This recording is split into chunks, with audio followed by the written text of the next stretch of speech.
bonjour à tous. Est-ce qu'on peut se lever tous ensemble? On est encore dans la joie de pouvoir se rassembler dans la présence de notre Dieu. Et on veut juste le louer, l'adorer ce matin. Et on va déclarer combien il est bon et combien il nous aime. Est-ce qu'on peut taper des mains tous ensemble?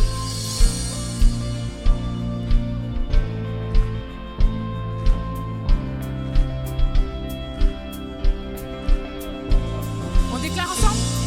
Ton grand amour, Jésus en toutes choses, nous a révélé ton cœur. Et pour toujours, je ne cesserai de chanter. Comment ne pas te louer? On le déclare ensemble ce matin. Comment ne pas te louer?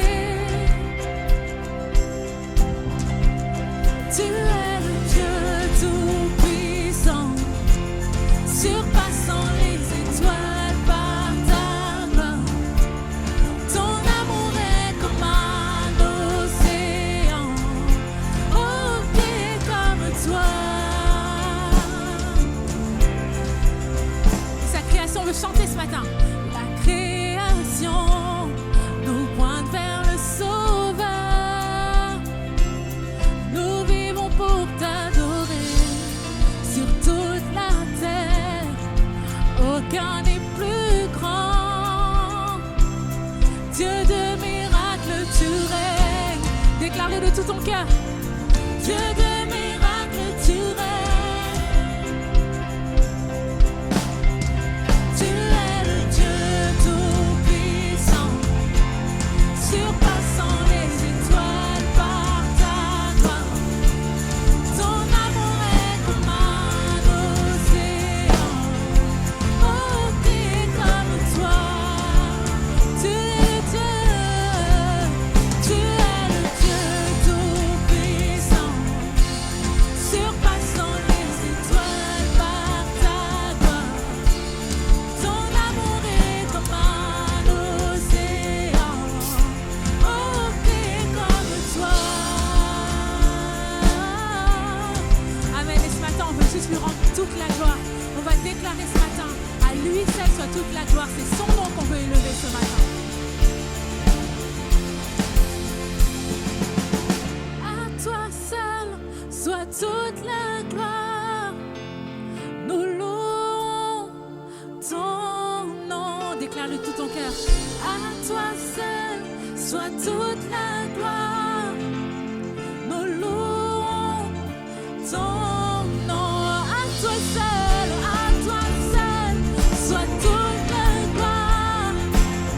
Nous louons ton nom. Et à toi seul soit toute la gloire. Nous louons ton nom. Tu es le Dieu tout-puissant,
toi.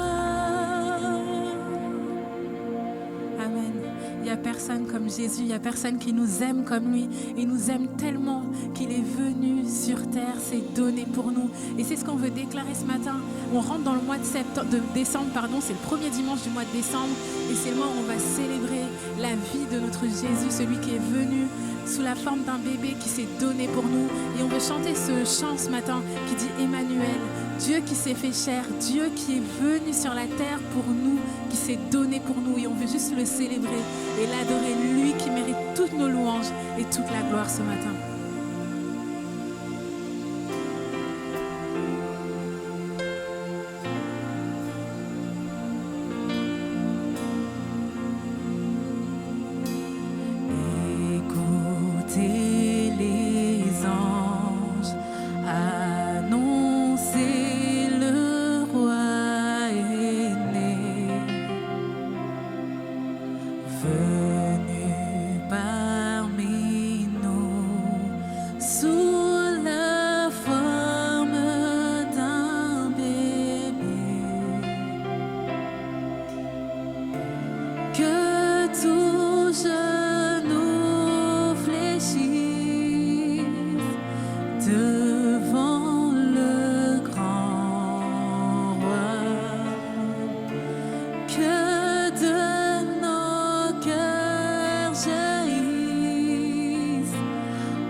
Toute la louange et toute la gloire ce matin.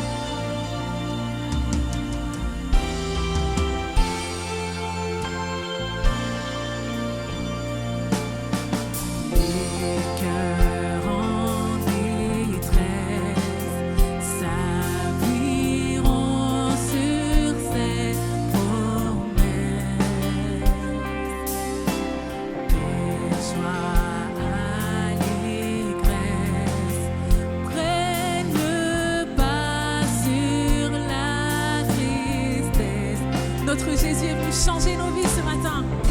Jésus, tu viens changer nos vies, nos êtres entiers. Désormais transformés,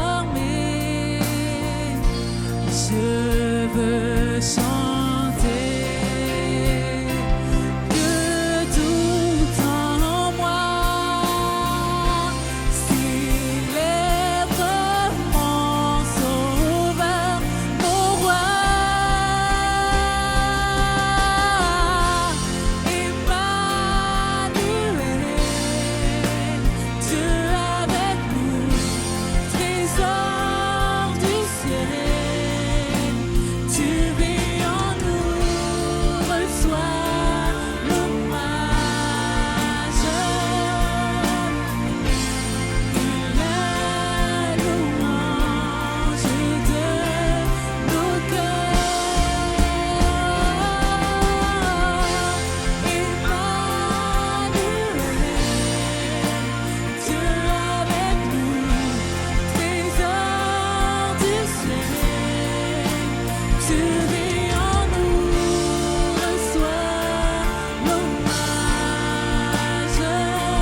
notre Seigneur, lui qui est tout pour nous, qui s'est donné pour nous.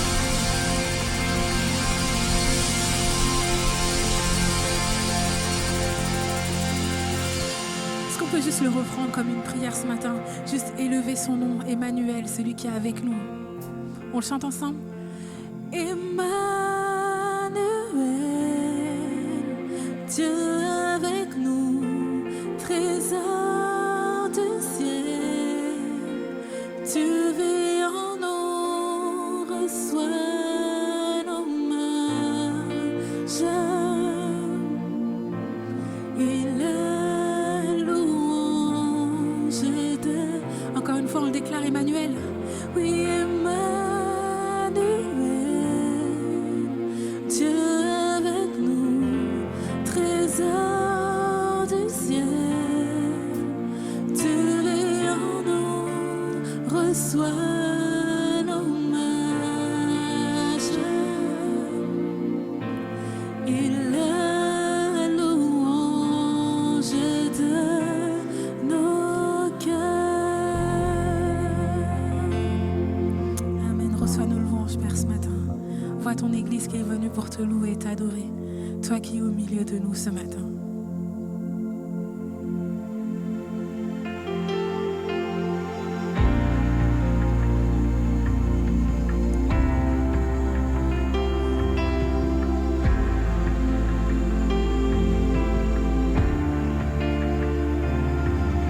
Toutes les générations devant lui prosternées entonnent ensemble un cantique à l'agneau.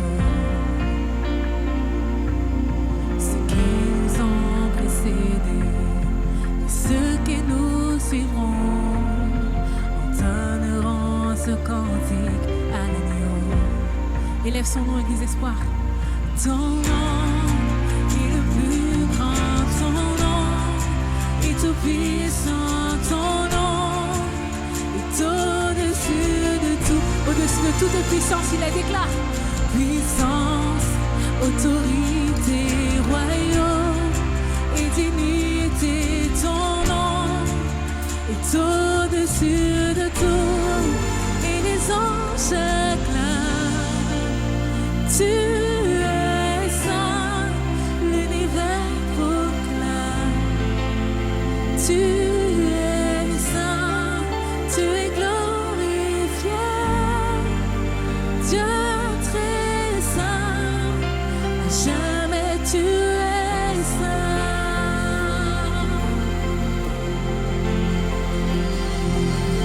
Vous qui l'a pardonné, vous qui l'a racheté, venez chanter ce cantique à l'agneau. Amen, on vient chanter de tout notre cœur. Vous qui l'a libéré, vous qui portez son nom, venez chanter ce cantique à l'agneau. Et nos voix résonnent ce matin, nos voix résonnent pour l'éternité, et les anges acclament. Tu es saint, l'univers proclame. Tu es saint, tu es glorifié. Dieu très saint, à jamais tu es saint. Tout ton peuple crie, tout ton peuple crie. Tu es saint, toi le roi des rois. Tu es saint, Dieu d'éternité. Tu es saint, à jamais tu es saint.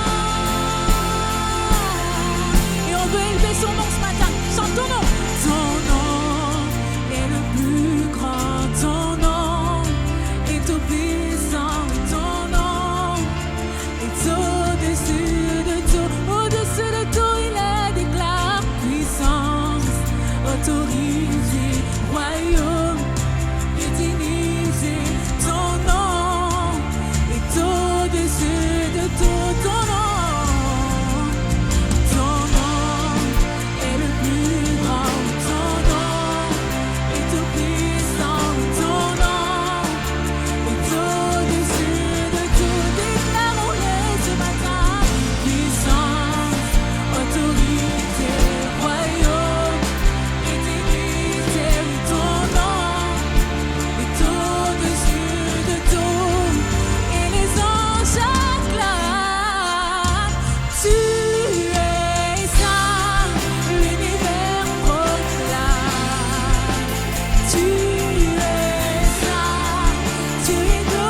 sur le trône. Amen. Déclare-le, Église Espoir.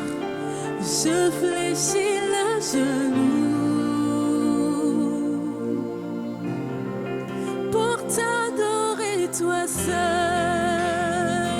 Amen. Élève son nom, Église Espoir. Oui, à jamais tu seras l'agneau sur le trône. Je fléchis le genou, Jésus, pour t'adorer, toi seul. Oui, à jamais tu seras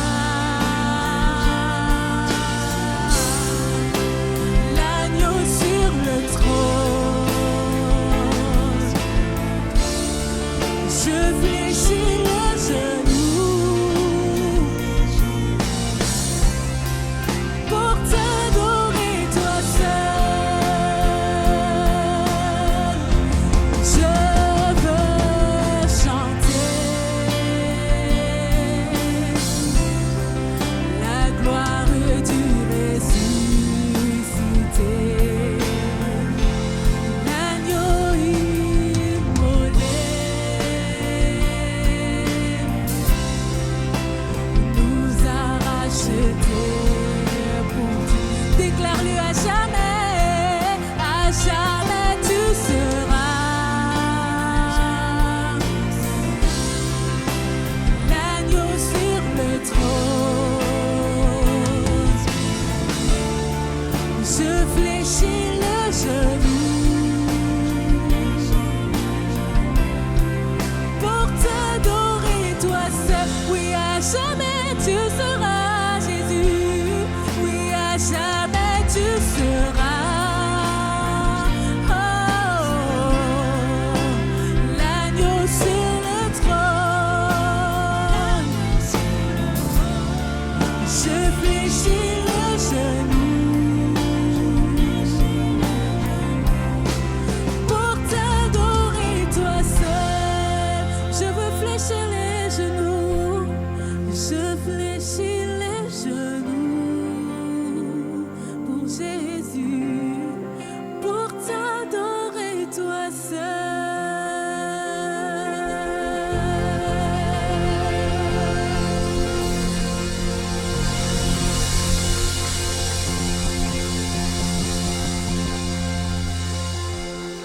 À Dieu seul soit toute la gloire. Est-ce qu'on peut l'acclamer bien plus que ça encore?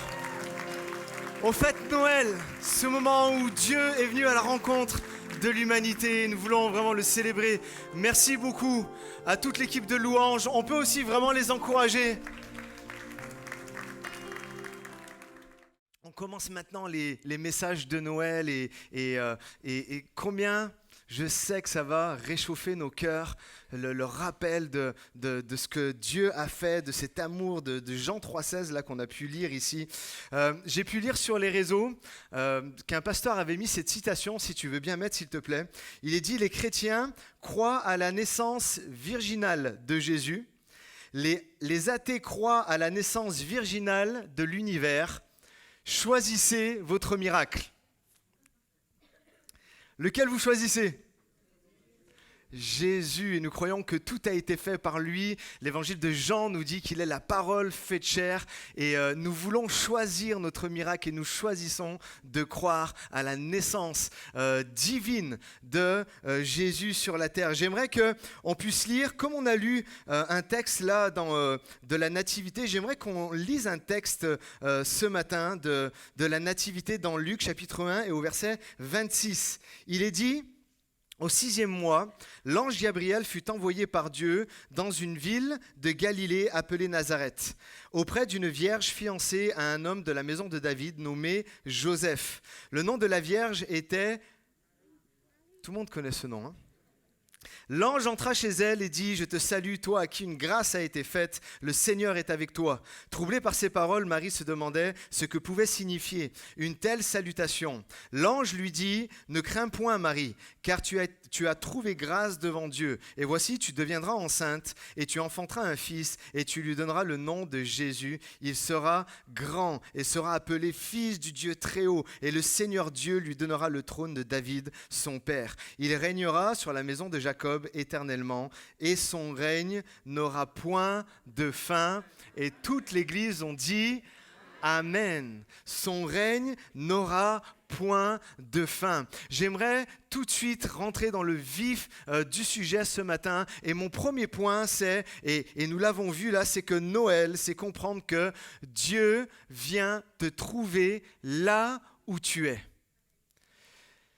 Noël, c'est ce rappel que Dieu vient te trouver là où tu es. Là, en l'occurrence, il est parlé de Marie et qu'elle se trouvait en fait à Nazareth. Le premier Noël ne se passe pas dans une grande ville comme Rome. Ça aurait pu se faire.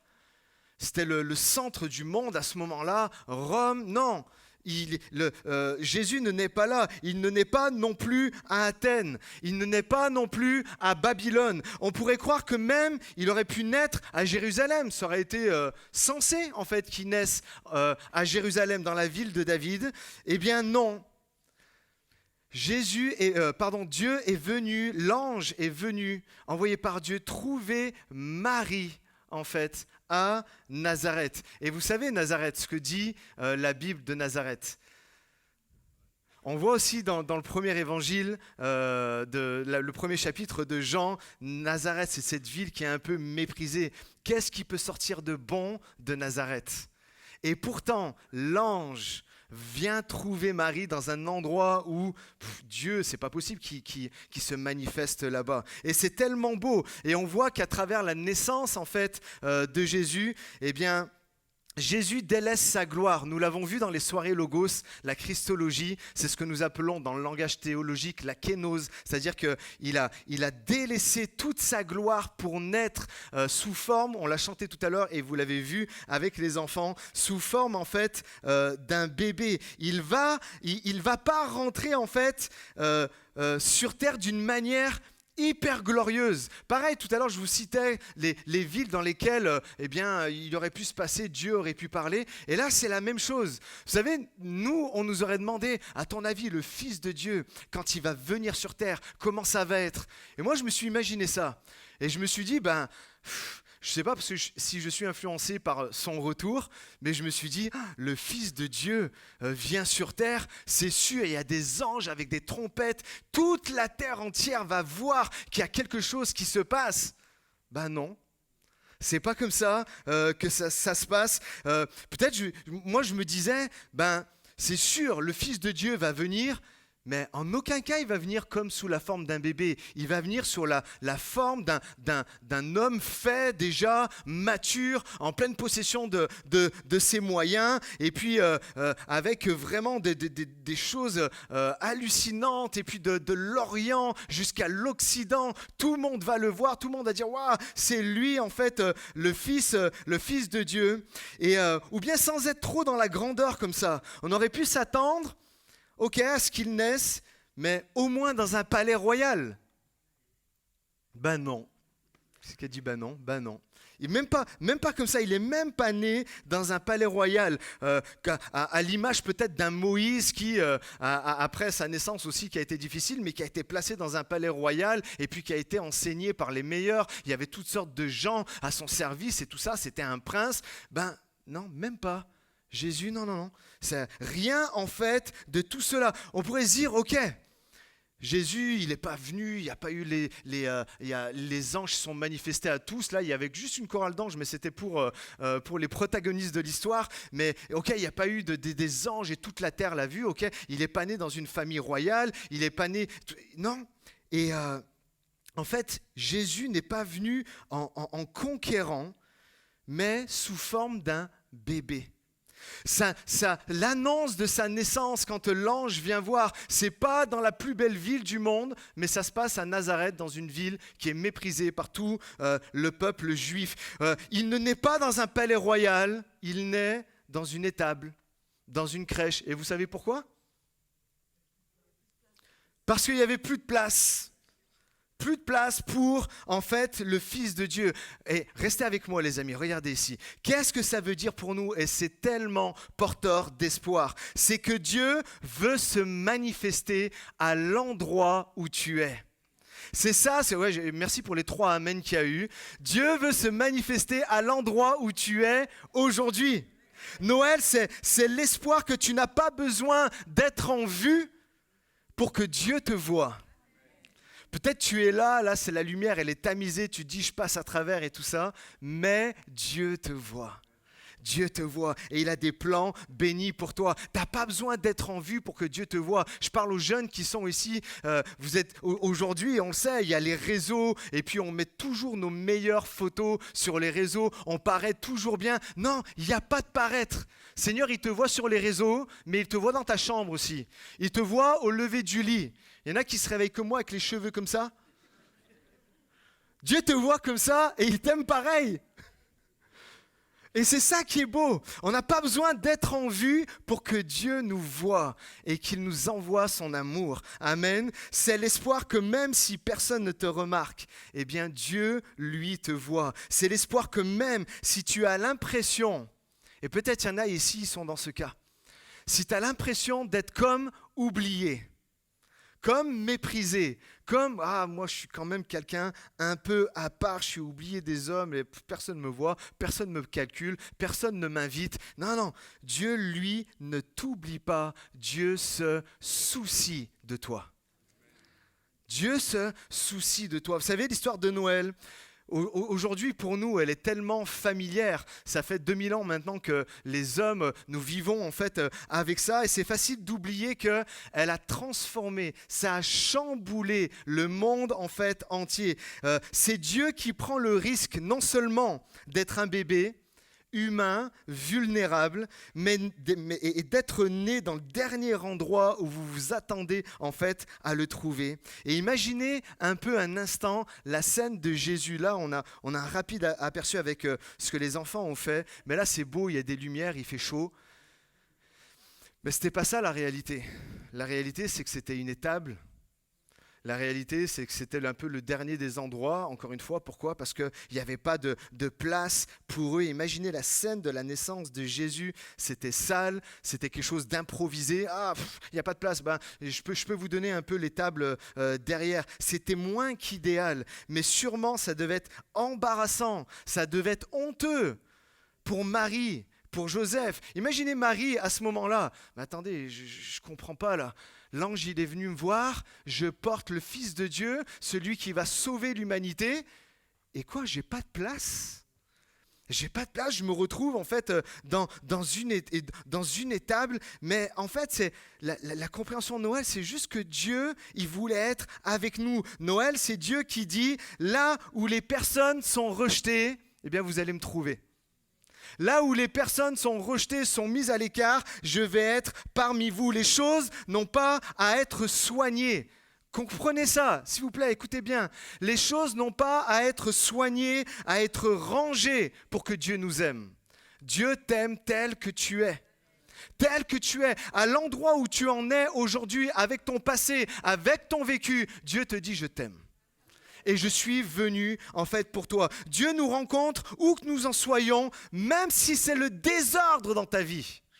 C'est ça ce rappel de Noël, c'est un peu le désordre, c'est pas ce que j'avais imaginé, c'est pas ce que j'avais prévu et je me retrouve dans cette étable, mais Dieu vient à ta rencontre et il te dit je vais faire une œuvre merveilleuse dans ta vie. Alors si vous êtes gêné ou honteux de votre vie aujourd'hui, Dieu ne l'est pas. Et il voit juste quand il vous regarde toute l'œuvre qu'il va accomplir dans votre vie et votre vie qui va être changée. Combien peuvent dire Amen? Noël, c'est Emmanuel, Dieu avec nous. Et oui, on peut lui donner la gloire. C'est ça le miracle de Noël. Marie, en fait, à ce moment-là, elle n'est pas grand-chose. Elle arrive sur le devant de la scène, on l'a vu, l'ange Gabriel, en fait, vient lui parler. On ne sait pas grand-chose d'elle et certainement, elle devait se sentir un peu toute petite. Et peut-être c'est ton cas aujourd'hui, tu te sens petite, tu te sens perdu un peu comme au milieu de la foule. Eh bien, félicitations. Amen. Pourquoi? Parce que ce sont des gens comme toi, en fait, que Dieu recherche. Et c'est pour ça, en fait, qu'il est venu. Laissez-moi vous raconter une petite histoire. Une petite histoire, un jour, c'est un fils, 5-6 ans, et il attend son papa qui doit rentrer du boulot. Il l'attend impatiemment, il l'attend derrière la porte. Et puis, quand son papa rentre, le papa rentre agacé. Ça vous est déjà arrivé là? On travaille, on rentre, c'est 18h, 19h, c'est compliqué, même des moments 20h, 21h. On rentre, on est fatigué. Et puis, il y a les enfants qui sont là, on n'a pas envie de leur parler. C'est vrai ou pas? Je suis juste tout seul méchant ou il y a d'autres méchants avec moi? Non, c'est une réalité, ça arrive tellement souvent. Et là, le petit garçon, il attend son papa et puis il cherche du contact, mais il voit que son père, en fait, ne lui répond pas trop. Et il dit, allez, il prend son courage à 2 mains et il va vers son papa. Et il fait, papa, s'il te plaît, j'aimerais te poser une question. Et puis le père lui dit, laisse-moi tranquille, s'il te plaît, j'ai eu une grosse journée. J'aimerais juste me mettre sur le canapé tranquille, relaxer 2 secondes. Et le papa et le fils est insistant. Il dit, non, allez papa, j'aimerais juste te poser une question. Allez, vas-y, pose-la. Est-ce que tu aurais 6 euros Non, pardon. Je me trompe dans l'histoire. J'aimerais te poser cette question. Combien, en fait, tu es payé à l'heure dans ton travail? Ah, écoute, je viens de sortir du travail et toi, tu me replonges dedans. En plus, pour me faire rappeler que je suis payé une misère. Allez, c'est bon, laisse-moi tranquille. Allez, s'il te plaît, papa, j'aimerais tellement savoir. Et puis, le père lui dit, écoute, je suis payé 12 euros de l'heure. Et puis là, l'enfant, il dit 12 euros, et puis sa mine, elle est défaite, il est triste, il sait pas quoi faire. Et puis, il dit, papa, je peux te poser une autre question, mais ça suffit maintenant, arrête, laisse-moi tranquille. Et il regarde, il dit, papa, s'il te plaît, j'aimerais juste, s'il te plaît, que tu puisses m'avancer 6 euros. Il dit, non, allez, laisse-moi tranquille. Et puis, il pointe sa chambre à l'étage, il dit, va dans ta chambre, allez, je ne veux plus te voir, laisse-moi tranquille. Et puis le gamin, il monte et il est vraiment désemparé, il est dégoûté et tout ça. Et puis le père, il est sur son canapé et puis il commence à broger. Il commence à dire, je suis tellement dur avec mon fils. C'est vrai, j'ai passé une sale journée, mais je n'ai pas à répercuter ça sur mon enfant. Et là, pris de remords, il se lève du canapé, il monte dans la chambre et puis il lui dit... excuse-moi, j'ai été dur avec toi, j'ai eu une grosse journée, c'est difficile au travail et tout ça. Tu voulais 6 euros? Ok, eh bien tiens, je te les donne. Et là, il lui donne les 6 euros et le gamin il prend les pièces, il court dans un coin de sa chambre, il prend une autre boîte et puis il compte 1, 2, 3, 4, 5, 6, 7, 8, 9, 10, 11, 12 euros. Tiens papa, je te donne 12 euros, d'accord? C'est ton tarif horaire. J'aimerais que demain, tu puisses rentrer 1 heure plus tôt pour qu'on puisse dîner ensemble. Non, n'applaudissez pas, non. Et là, le cœur brisé du papa le prend alors que lui s'était fait tout un speech sur ça. Laissez-moi vous dire, vraiment laissez-moi vous dire, où est-ce que je veux en venir? Alors que tu cherches désespérément l'attention des gens, alors que tu cherches désespérément d'exister, l'attention de quelqu'un comme ce petit garçon, peut-être tu te sens perdu, tu es comme là, tu es dans la foule, tu ne sais pas où est-ce que tu peux aller. Rappelle-toi, Noël est ce moment où Dieu est venu sur terre pour que jamais tu ne sois seul. Noël, c'est ce moment où Dieu s'est rendu accessible pour tous les hommes et puis que lui, jamais tu ne le dérangeras. La Bible nous dit qu'il ne sommeille ni ne dort. Celui qui veille sur Israël, celui en fait qui veille sur son peuple, Noël, et se rappelle que plus jamais tu vas déranger ton Père céleste. Il est là et il veille sur toi. Jésus, à travers Noël, te dit, tous les jours, je serai avec toi. C'est pas la peine que tu puisses acheter mon temps. J'ai déjà tout racheté à la croix pour que tu aies tout le temps de passer du temps avec moi, mon enfant. Et c'est là où il faut applaudir, les amis. C'est là où Dieu te dit, hey, je suis en fait avec toi. Et Dieu, en fait, dans ce récit, n'a pas choisi la plus belle des princesses. Marie. Non, la Bible ne nous dit rien d'ailleurs sur son physique, mais Dieu choisit toujours la personne. Et on le voit à travers toute la Bible, la personne la plus méprisée, envers qui personne ne prête l'attention. Dieu prend toujours quelqu'un d'ordinaire pour faire à travers cette personne-là quelque chose d'extraordinaire. Dans toute la Bible, on voit ça. Et pour Marie, on voit ça également.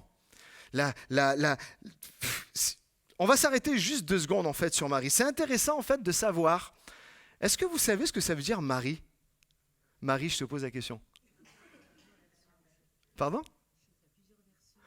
Ouais, bon, il y en a une biblique bien significative. Vous savez ce que ça veut dire, Marie ? Moi, j'aime bien regarder un peu les noms, les significations. Et je suis tombé des nues en regardant la signification biblique de Marie. Il y a quelqu'un qui l'a ça ou pas ? Ça veut dire rébellion. Ça veut dire obstination.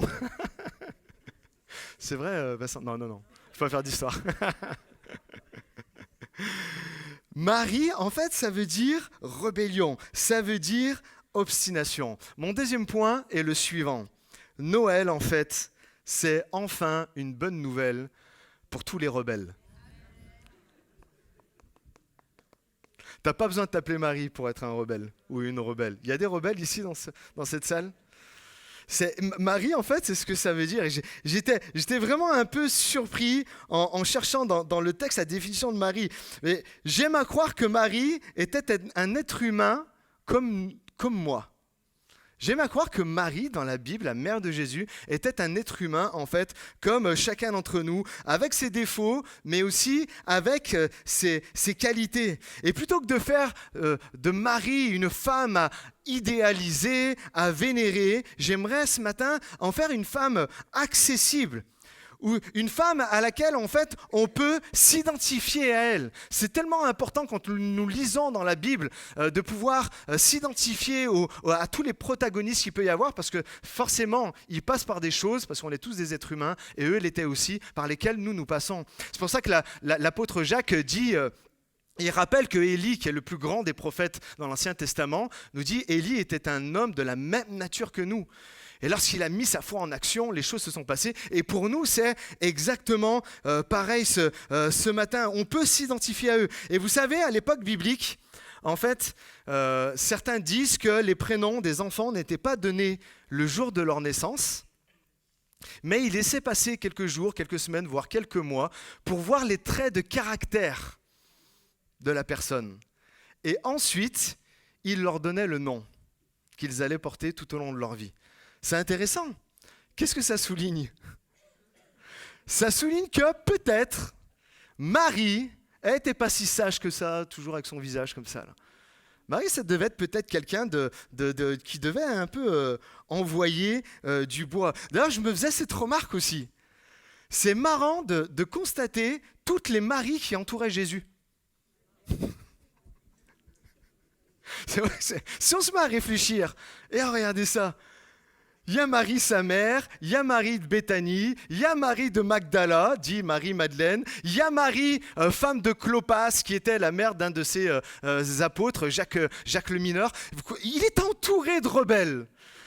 Si vous prenez ça, Jean et Jacques, les fils du tonnerre, si vous prenez Pierre qui dégaine son épée plus vite que son ombre, si vous prenez ça, un Thomas qui est là, qui est obstiné, qui est têtu, qui veut, tant qu'il ne voit pas, il ne croit pas. Ça devait être, ça devait être quelque chose. Hein. On parle de Jean-Baptiste aussi, le franc-tireur.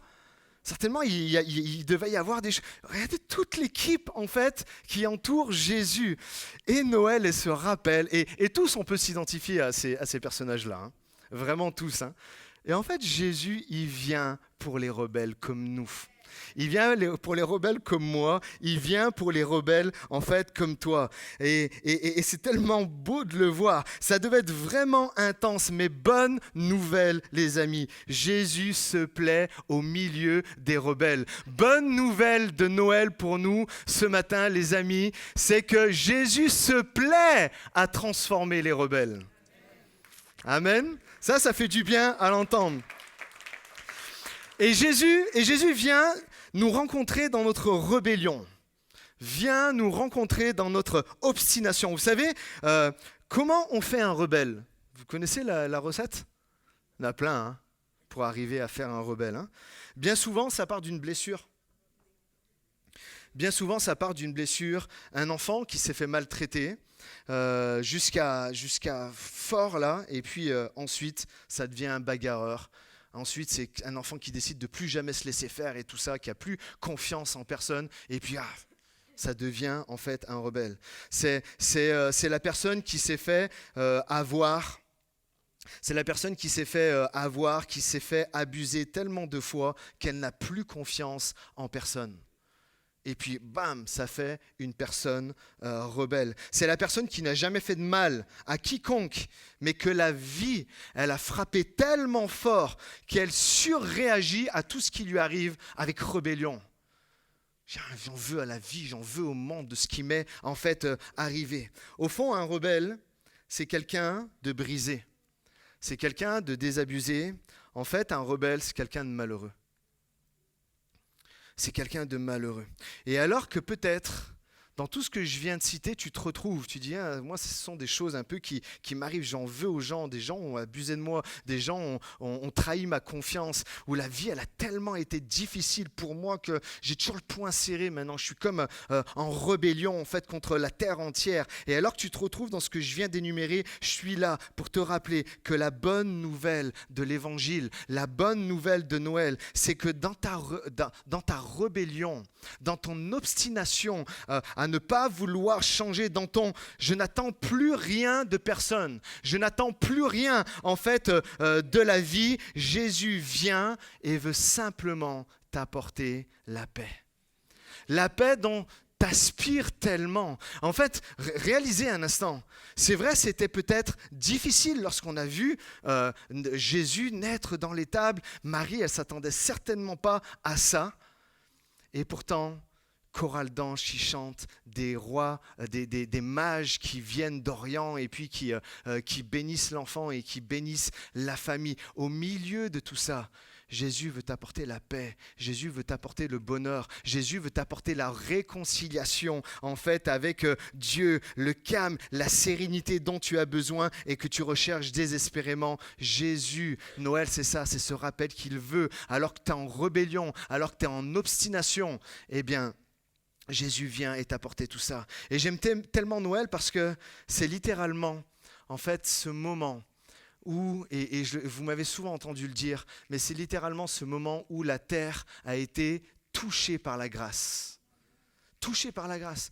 Jusqu'à avant Noël, de temps en temps, il y avait la grâce de Dieu qui pouvait intervenir ici et là. Mais à partir de ce moment-là, il y a plus de 2000 ans en arrière, la terre, jusqu'à aujourd'hui, maintenant, a été touchée par la grâce. Et c'est mon dernier point. Noël, c'est l'humanité touchée par la grâce. Toi, à qui une grâce, en fait, a été faite. C'est ce que l'ange dit à Marie. J'aime Noël parce que c'est une bonne nouvelle pour les gens simples, pour les gens oubliés, pour les gens tourmentés, où Dieu te dit « je vais te faire grâce ». Je vais te faire grâce. Imaginez un peu Marie, quand on fouille un peu dans la Bible comme ça, elle vient vraiment pas de la meilleure des familles. Hein. Vous savez ça ? Elle vient vraiment pas de la meilleure des familles quand on regarde la généalogie. À travers sa généalogie de Marie, en fait, on voit que c'est une famille à histoire, on voit que dedans il y a de l'inceste, on voit que dedans il y a de l'exclusion, on voit que dedans il y a de l'adultère, et j'en passe, et des meilleurs. C'était pas la meilleure en fait des familles. C'était pas une belle famille, la plus religieuse, la plus pieuse qui était là et tout ça. Non, non. Mais ça, Dieu n'en a que faire. En fait, Dieu ne veut pas se manifester à toi à cause de ta famille. Non, il se manifeste. Pourquoi ? À cause de ta foi. À cause de, ok, je vais accepter la grâce de Dieu. Je vais reconnaître que je suis un rebelle. Je vais reconnaître que je suis un pécheur. Mais je vais mettre toute ma foi. Et alors que nous faisons ça, et nous sommes des dizaines et des dizaines à l'avoir vécu ici, Dieu nous fait grâce. Dieu nous fait grâce. Peu importe ton arrière-plan. Crois en Jésus. Crois en cette belle histoire de Noël qui n'est pas simplement un conte, une légende, mais c'est une histoire qui a transformé des vies depuis 2000 ans jusqu'à nous aujourd'hui. Marie, on le sait, et j'en ai parlé un peu juste avant, Marie était une pécheresse. Vous savez qu'il y a cette prière qui est faite par nos amis catholiques qui reprend la salutation de l'ange. Sauf qu'ils disent, en fait, « Je vous salue Marie, pleine de grâce ». Et on sait que c'est pas ça. On a lu, nous, la bonne, version. En fait, le texte original dit « À qui une grâce a été faite ». D'accord ? Ou bien, on trouve d'autres versions aussi, et qui est bien aussi, qui nous dit comblé par la grâce ou par la faveur de Dieu. Et la question qu'on doit se poser, c'est pourquoi Marie doit être comblée ?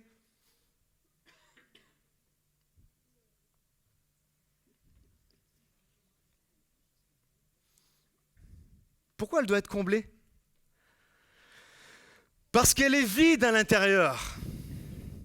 Et elle a besoin d'être comblée par la grâce de Dieu. Et c'est pour ça que ça vient tellement nous rejoindre, vous et moi. Avant de rencontrer Jésus, on est là, on fait les beaux, on fait les fiers, on croise les bras et puis quoi ? Il n'y a rien qui peut nous transpercer, il n'y a rien qui peut nous abattre. Mais combien le savent, quand on fait une introspection et qu'on regarde avec humilité, on voit que dans notre cœur, il y a un vide. Et Noël, et se rappelle que, et comme Dieu l'a fait avec Marie, il veut le faire pour toi ce matin. Il veut te combler de sa grâce. Il faut juste avoir l'humilité de dire je fais le beau, je fais la belle, je fais celui qui réussit, je fais celle qui tout va bien, je suis belle, je prends soin de moi et tout ça. Non. À l'intérieur, en fait, t'es vide. Vous connaissez tous maintenant ce dicton-là. Dans le cœur, c'est Pascal qui dit ça, le philosophe. Dans le cœur, il y a un vide qui a la forme de Dieu.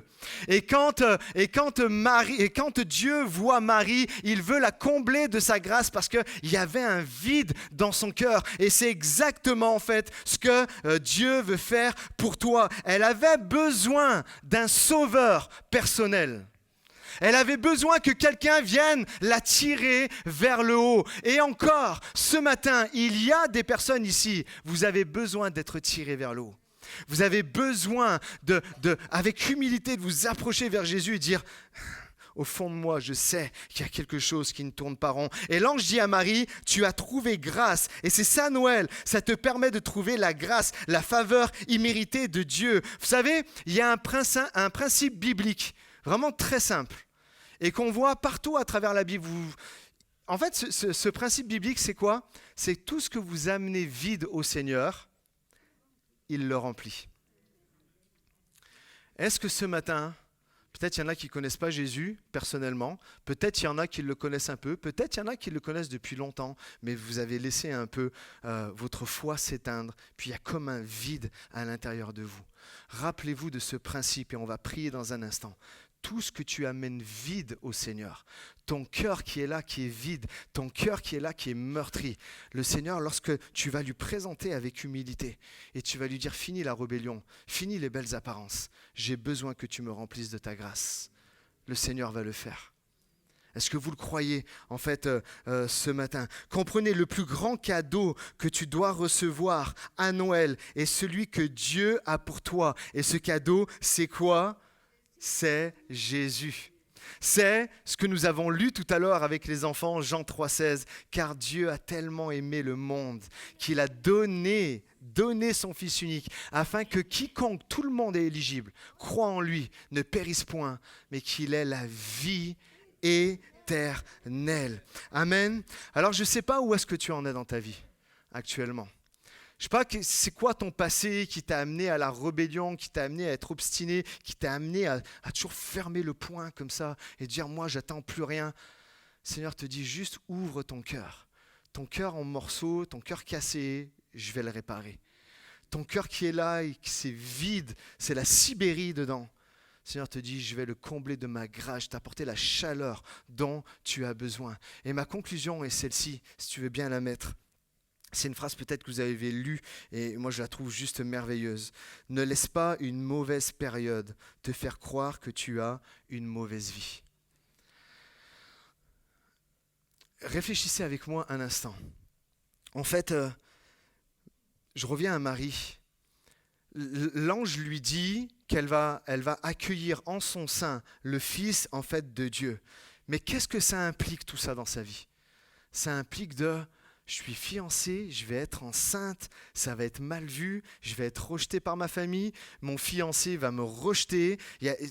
Imaginez juste un instant dans la tête en fait de cette jeune fille, je vais être rejetée par ma famille et puis ensuite ça va être une charge tellement lourde d'élever un enfant et puis qu'est-ce qui se passe? Elle est là et c'est ce que je disais tout à l'heure, certainement elle s'attendait à mieux et puis finalement on trouve de la place pour eux que dans une étable et puis une fois que l'enfant est né, il y a le roi fou là qu'on voyait là, Hérode qui se dit je vais tous les tuer ces enfants, il n'y en a aucun qui va prendre ma place. Imaginez un instant, ils sont là avec Joseph, ils prennent l'enfant et ils doivent partir dans un autre pays. Ils vont en Égypte. Et là-bas, c'est des coutumes différentes, c'est une langue différente. Et imaginez un instant comme ça devait être le chaos dans sa tête. Mauvaise période, mauvaise saison, qu'est-ce qui va devenir? Je suis censé élever l'enfant qui va sauver l'humanité et pourtant ma vie, elle est pourrie là en ce moment. Mais ne laisse pas une mauvaise période de ta vie te faire croire que tu as une mauvaise vie. Parce que nous savons le plan rédempteur qu'il y avait jusqu'à la fin, où Jésus mort à la croix, mais il ressuscite, amen. Et il nous promet qu'un jour, nos yeux vont le voir pour tous ceux qui ont foi en lui. Alors j'aimerais vous dire que peu importe les situations difficiles de votre vie, Dieu, et puis on en reparlera certainement dans les prochaines semaines, Dieu, à Noël, Jésus est appelé Emmanuel, qui veut dire Dieu avec nous. Dans toutes les périodes sombres de ta vie, même que tu peux traverser en ce moment, Dieu est avec toi. Ouais, peuvent dire amen à ça. J'aimerais terminer, je vais inviter les musiciens, mais je vais inviter mon ami Simba, connu aussi sous le nom de Kim, à venir s'il te plaît. Et il va nous partager un peu son témoignage. J'aimerais vraiment que vous soyez très attentifs à ce qu'il dit parce que il y a de ça, c'était la semaine dernière, hein, on a pu partager un peu avec Simba et ça a été, ouais, tu peux te mettre là, ça a été tellement un moment intense. Moi, ça m'a touché à vie. Toi, je sais que ça t'a touché aussi en réalisant certaines choses. Je vais juste te prendre un micro.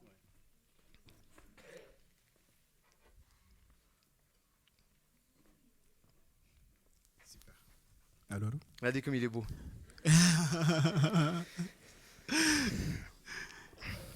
Bonjour. Ça va? Oui, ça va bien. Pas impressionné? Un petit peu. Ouais. C'est un prof de sport, hein, donc il a l'habitude aussi d'avoir des gens autour de lui. C'est vrai. Peut-être il y en a qui le connaissent, peut-être il y en a qui ne le connaissent pas. Ça fait maintenant plus d'une dizaine d'années qu'il est arrivé en France avec son frère et très vite, après son arrivée en France, il a pu rejoindre l'église. Mais ce que je partageais un peu avec quelques personnes tout à l'heure, on a su qu'un peu des bribes de leur histoire. À Kim et Jocelyne, à Nsouzi et Simba. Et j'aimerais que tu nous racontes un peu ce qui s'est passé. Oui. Alors, tout démarre par une nuit assez calme où mon père, il a débarqué à la maison, nous cherchait. Il avait énormément peur parce que il était recherché par des problèmes politiques et il a débarqué. J'ai jamais vu mon père comme ça. Vraiment, c'était incroyable. Mon père, c'est quelqu'un de fort, de fier, qui montre jamais ses émotions. Mais ce jour-là, il était complètement désemparé. Il nous a pris. Nous sommes partis pendant un moment. Il a déposé ma petite sœur avec ma mère. Et moi et mon frère jumeau, Nsouzi, il nous a amenés donc chez un ami à lui. Nous avons roulé pendant longtemps, vraiment très très longtemps, jusqu'à la frontière du Congo. Donc tu partais d'Angola, c'est ça, hein, c'est ton pays natal. Oui. Et là, il nous a laissés pendant un moment avec son ami, jusqu'au moment où on reçoit un message en disant qu'il faut qu'on quitte clairement la région, du coup, les deux pays. Et là, nous sommes partis pour le Portugal. Donc, imaginez juste un truc. Je sors d'Afrique, il fait très chaud. J'arrive au Portugal, il faisait très très froid, vraiment. Déjà, on débarque, un grand choc là. Nous sommes loin de la famille, on n'a pas trop de nouvelles des parents. On ne sait pas où nos frères et sœurs sont également. C'est-à-dire que vous êtes envoyé en avion alors que vous aviez roulé toute la nuit, tu n'as jamais vu ton père comme ça. Jamais. Il vous prend et il vous met avec un ami, c'est un ami à ton père. Il vous prend toi et ton jumeau, vous mettent dans l'avion et on part. Et comme ça, précipitamment, en une nuit. En une nuit. Ouais. En une nuit. Nous sommes restés quelques temps au Portugal et ensuite nous sommes partis pour la France car mon père connaissait du monde. Et là, nous sommes mis en contact avec le conseil général. Et ensuite, ils nous ont conseillé clairement de pouvoir changer de nom pour ne pas se faire retrouver. Et là, on débarque dans le foyer. Très compliqué. On sort d'une famille très unie, vraiment avec énormément de valeurs également. Et d'un coup, on se retrouve juste moi et mon frère au foyer, entourés d'inconnus. Beaucoup de blancs. Nous étions les seuls noirs. Si je peux me permettre, oui. Vous arrivez dans un foyer sur Rive de Gier. Exactement. Et leur langue, eux, c'est le portugais. C'est le portugais. Et ils voient que des blancs. Oui, on ne parle pas du tout la langue. En moins de 48 heures, vous vous oui. retrouvez dans un foyer. Oui. Comme tu disais, tu viens d'une belle famille, mais une famille aussi où vous aviez tout ce que vous vouliez à portée de main. Et là, tu te retrouves avec rien avec ton frère. Rien. Dans ce foyer-là, dans la montée du Mollard sur Rive de Gier. Exactement. Ouais. Et comment ça se passe à ce moment-là? C'est très compliqué. Très très compliqué, très dur de se faire comprendre. Les éducateurs ne parlaient pas plusieurs langues. La nourriture également est différente. Très froid, vraiment très très froid. Nous sommes arrivés, c'était en février. On sortait de 30 degrés et d'un coup on arrive, il faisait moins 10, quelque chose comme ça. C'était une des années où il faisait le plus froid, vraiment. C'était en 2010, je ne sais pas si vous vous souvenez de cet hiver-là. Beaucoup de neige. Tout était blanc. Tu voyais que du blanc là. Que du blanc, vraiment. Donc une période très compliquée. Mais malgré ça, comme j'ai pu le dire à Mercioni, on a toujours senti la main de Dieu dans notre vie. Vraiment. Parce qu'à chaque moment précis, Dieu a mis quelqu'un sur notre chemin pour nous aider et nous guider dans la bonne direction. Comme on fabrique les rebelles. Ouais. Ça m'a énormément touché parce que c'était mon cas, réellement. Là, pour le coup, beaucoup de colère, énormément de colère, beaucoup d'incompréhension. Et même moi, je ne savais pas d'où ça sortait toute cette colère. Enfin, maintenant, oui. Et mon frère, en premier, il a vu, quand on a fait une sortie avec le foyer, il avait vu justement marqué église évangélique. Et nous avons l'habitude avec nos parents d'aller dans une église quand nous étions petits. Et là, mon frère a dit, j'aimerais aller à l'église le dimanche. Il a demandé au foyer. Au début, il ne voulait pas trop. Mais ensuite, ils ont donné l'accord. Mon frère a débarqué à l'église. Il est revenu ensuite. Il m'a dit, mais tu sais pas comme c'était incroyable. Vraiment, il faut que tu viennes, tu verras. Et moi, toutes ces histoires-là, en fait, m'ont vraiment, m'ont bloqué quelque part émotionnellement. J'avais vraiment énormément de mal à faire confiance à tout le monde. À tout le monde, j'étais très en colère contre tout le monde et même contre moi. Mais il a réussi à me convaincre et merci Seigneur.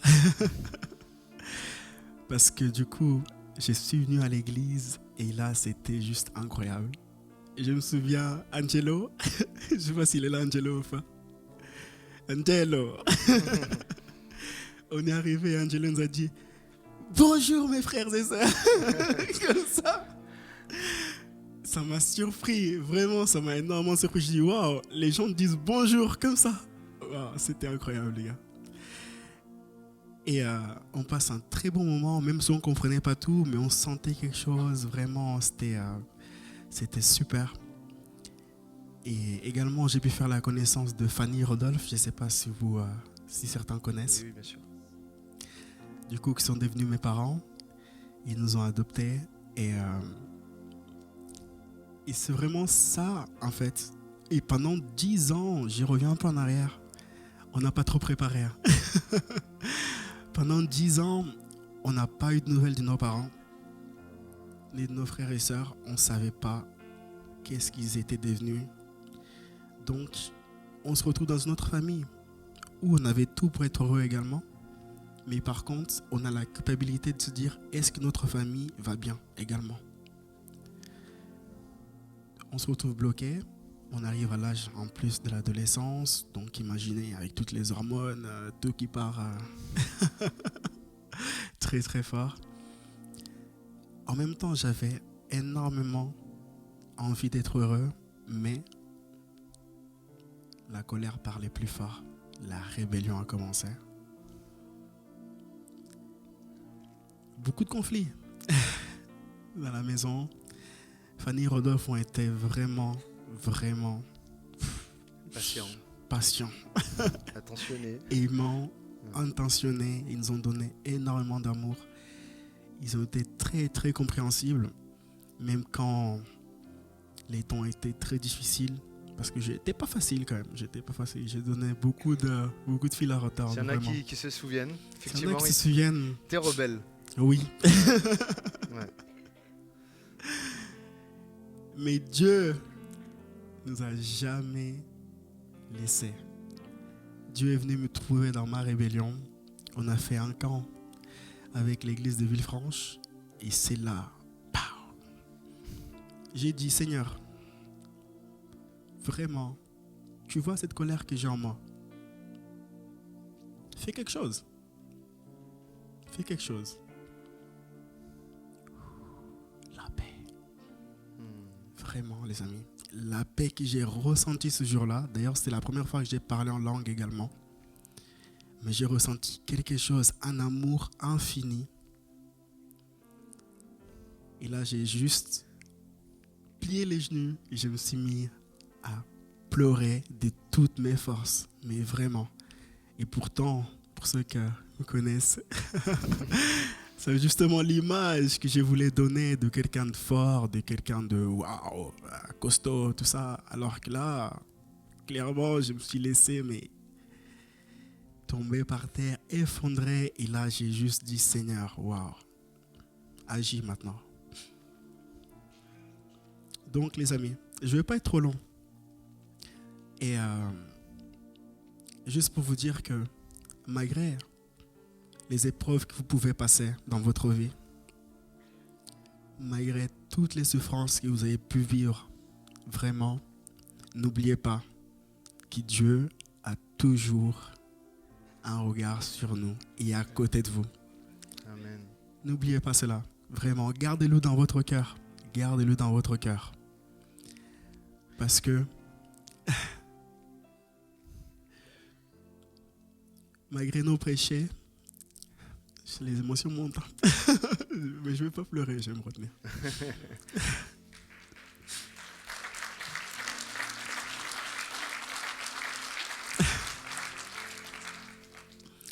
Et même quand on sort de la voie que Dieu a tracée pour nous, même quand on fait plein de détours, il nous rejoint toujours. Yes.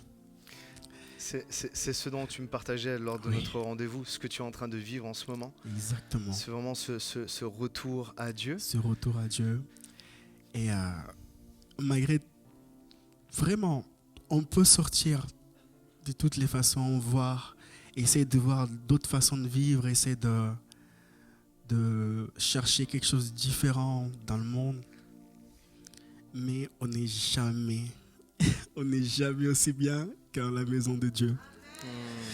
Amen. Soyez bénis, mes frères et sœurs. Soyez bénis.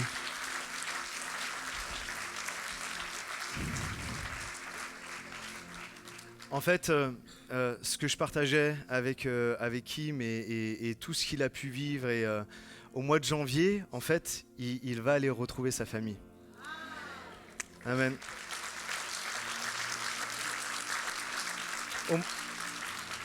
Au mois de janvier, il va retrouver sa famille et bien sûr, ça lui trotte dans la tête. Et lorsqu'on a eu le rendez-vous, on a parlé de toutes ces choses-là.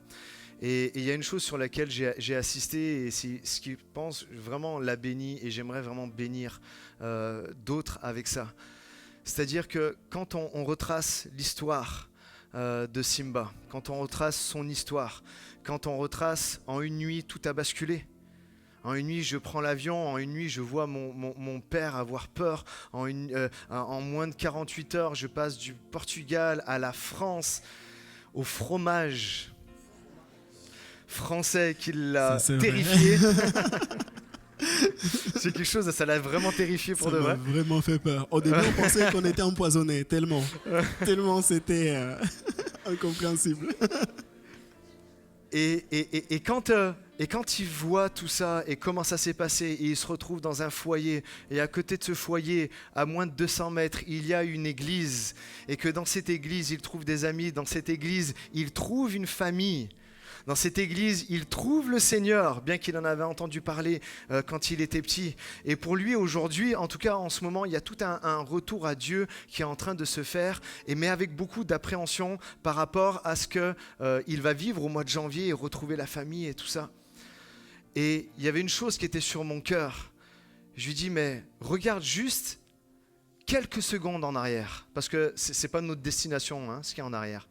Mais regarde quelques secondes en arrière, dans tout ce que tu as pu vivre, qui a été, excusez-moi le terme, il n'y a pas d'autre mot, mais chaotique.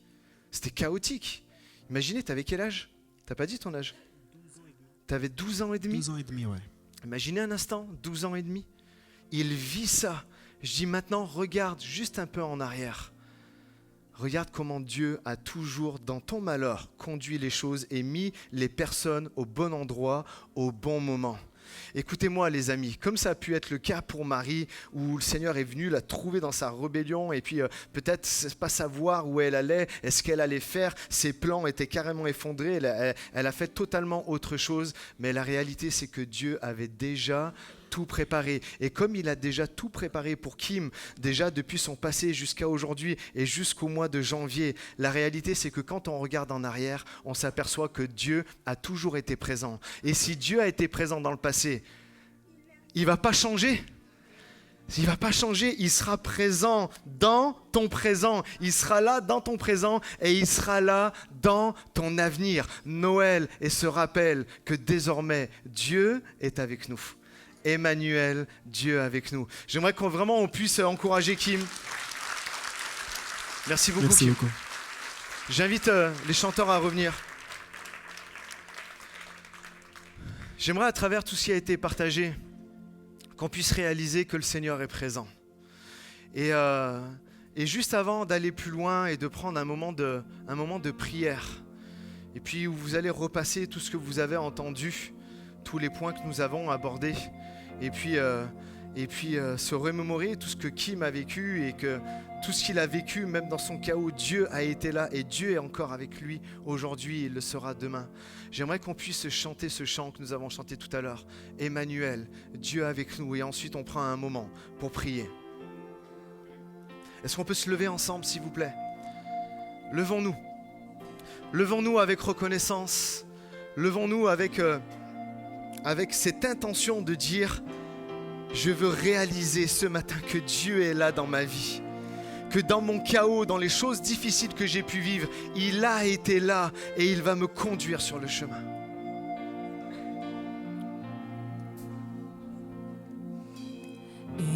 Écoutez les anges annoncer le roi est né, venu parmi nous sous la forme d'un bébé.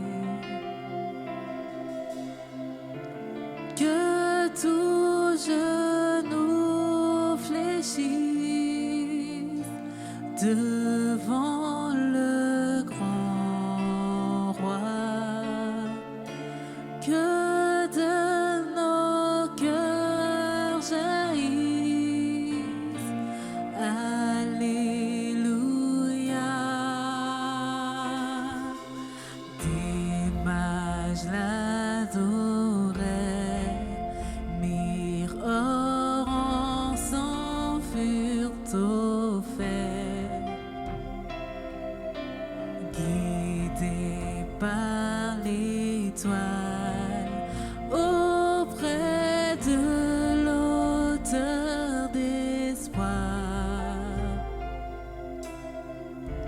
un sauveur nous est né, cadeau immérité, et un peuple passionné lui crie je t'aime. Que les nations célèbrent le plus beau des noms.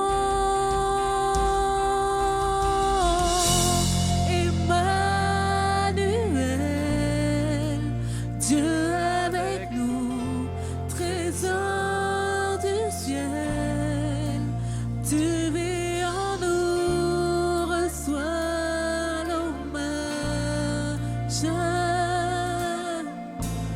et la louange de nos cœurs.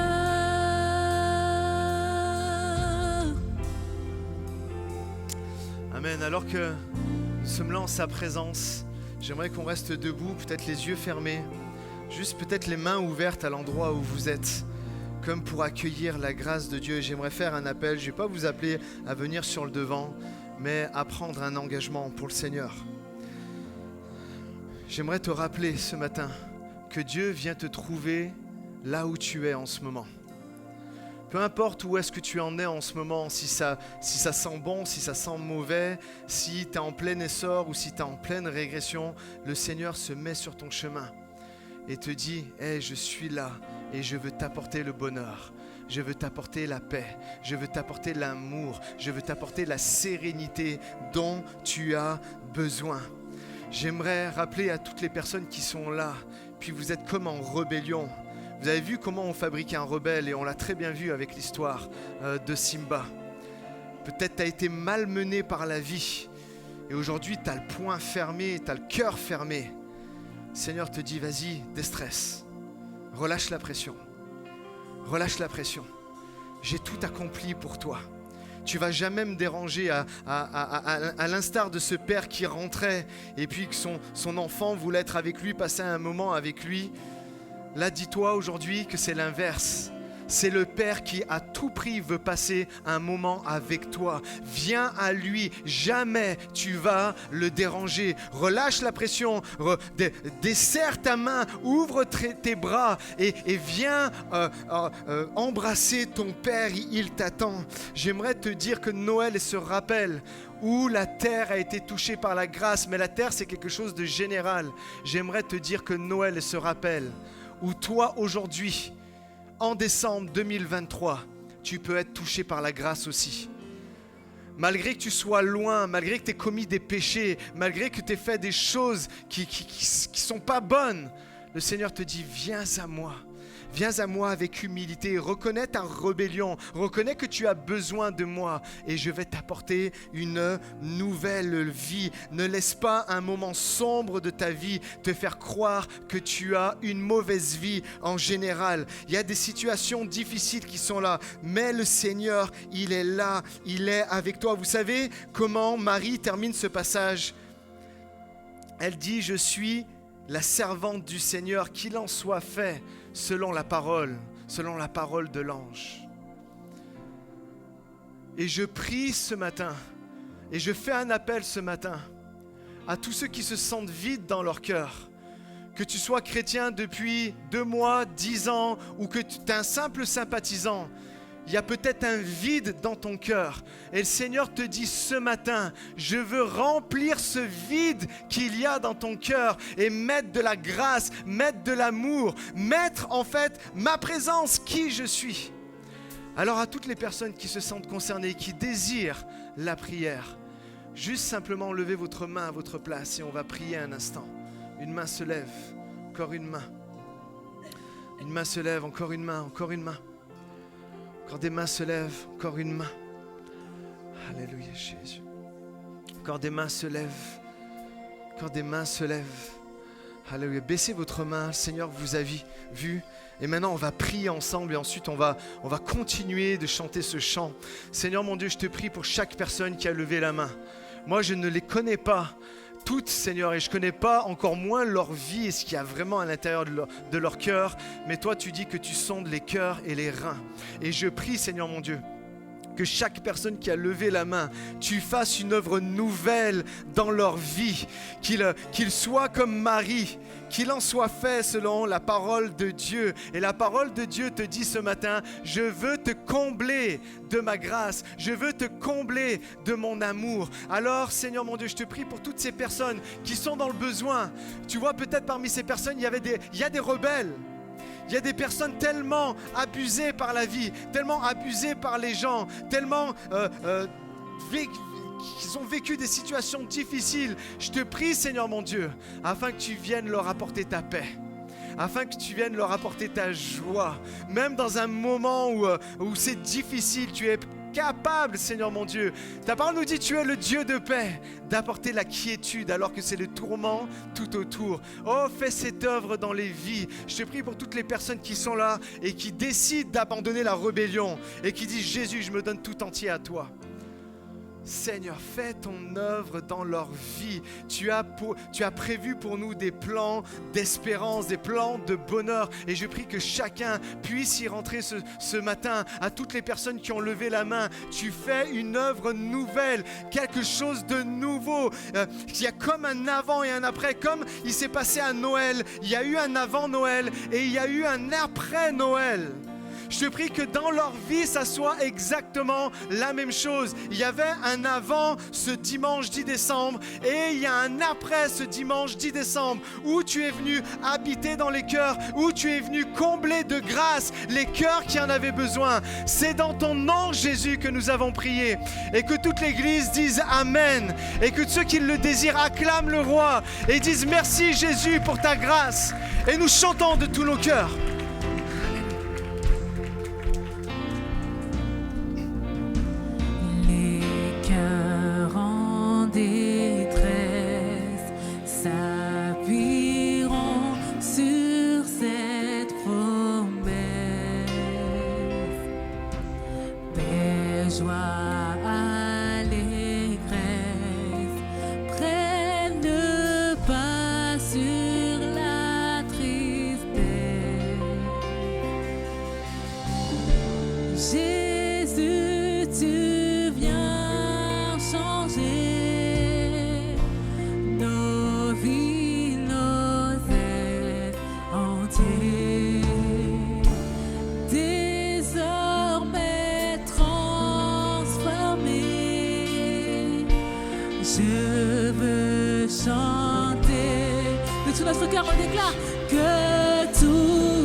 Amen.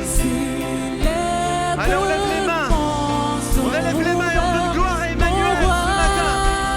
Toute l'église ensemble, chantons. Emmanuel, Dieu avec nous, trésor du ciel, tu vis en nous, reçois l'hommage. Et